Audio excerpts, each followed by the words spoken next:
So this is the Pentelic marble version of the Selene Horse. It's the product of about, I don't know, 9 to 10 weeks worth of work in terms of the scanning, in terms of the construction of the 3D model. Then the robot went to work roughing this thing out over the period of about, I don't know, 7 or 8 days. And then artisans have been working on it for now, I don't know, 3 weeks, getting it perfect. The last 3 to 5% is all handwork, and that's the crucial 3 to 5%.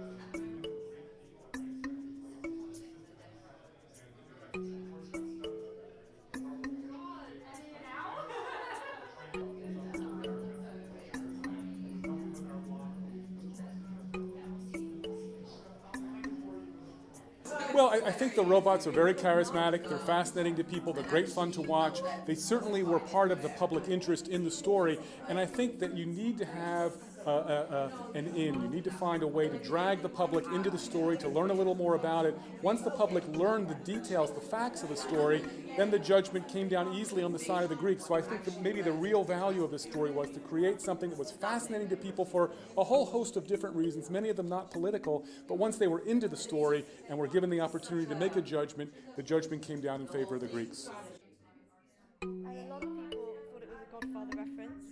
A lot of people that weren't aware of the Parthenon sculptures, they used to think it was a Godfather. I think it's quite it's still present, but I think This is an emotional moment because I've grown up with the Horse of Selene in my house from the day I was born.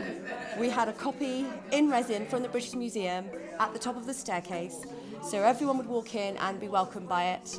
And so seeing this beautiful upgrade, almost the real thing, and being able to caress it and just see it is really moving.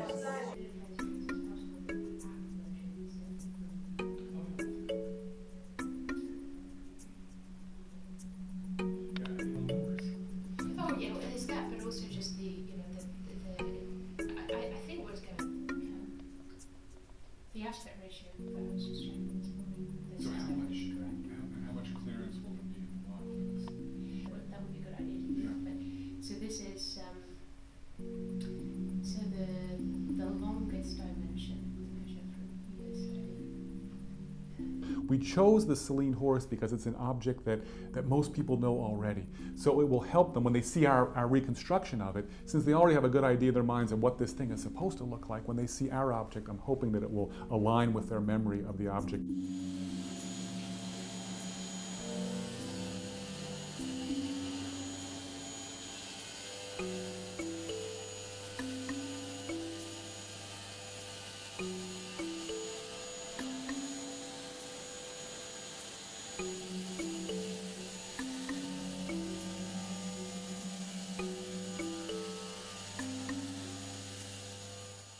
The British Museum currently uses hundreds of copies of objects to teach people about art history. In fact, in the 2 galleries right next to the gallery where the Elgin Marbles are, it's filled with reconstructions. They've got reconstructions of the Temple of Darius and the Temple of Xerxes. They also have reconstructions of many of the Parthenon sculptures that are still in Greece. So this is a museum that's already making ample use of reconstructions to teach people why, with respect to these particular objects, it's almost like it's because the Greeks want them that we won't give them back.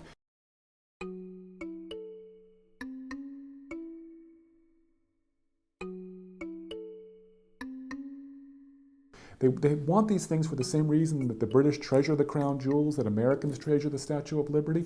It's because this object is part of their history. It's part of their identity. It's part of the fabric of their history, and they want the objects back for the metaphysical value that they have, not for their appearance. So this was a win-win situation. We could provide the British Museum with reconstructions in many forms. They could be reconstructions of the objects as they appear today, or they could be reconstructions of these objects, color restored, fingers, toes, and arms restored as they appeared at the time they left Phidias' studio.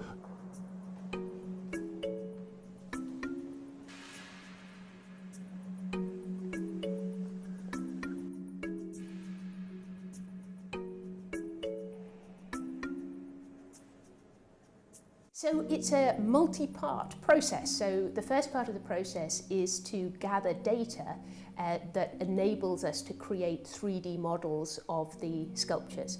Now we're doing that from the floor of the gallery in accordance with the visitor guidance from the British Museum. So essentially we're just going in there like any other visitor with a set of tools that actually anyone can buy. So iPhones with good quality cameras, and also iPads that are equipped with LiDAR applications that allow us to make quite basic, initially, 3D models of the objects that we see in the gallery.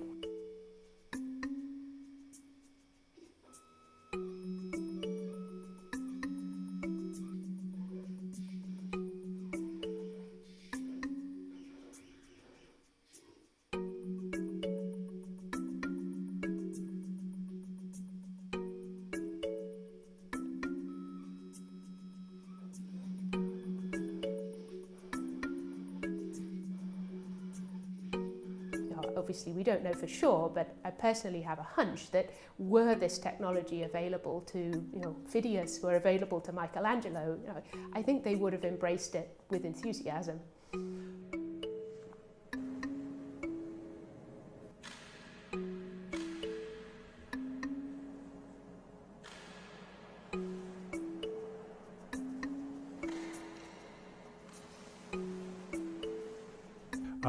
What I'd like to see personally is a phased approach, and people have talked about this, whereby some number of sculptures leave perhaps this year, and then as people get used to that idea, perhaps more of them the following year. So I think that the idea of a compromise, a partnership, a phased approach, all of that makes a lot of sense in the context of a conflict that's gone on for 200 years. To expect anybody to turn on a dime, I think that's expecting a lot.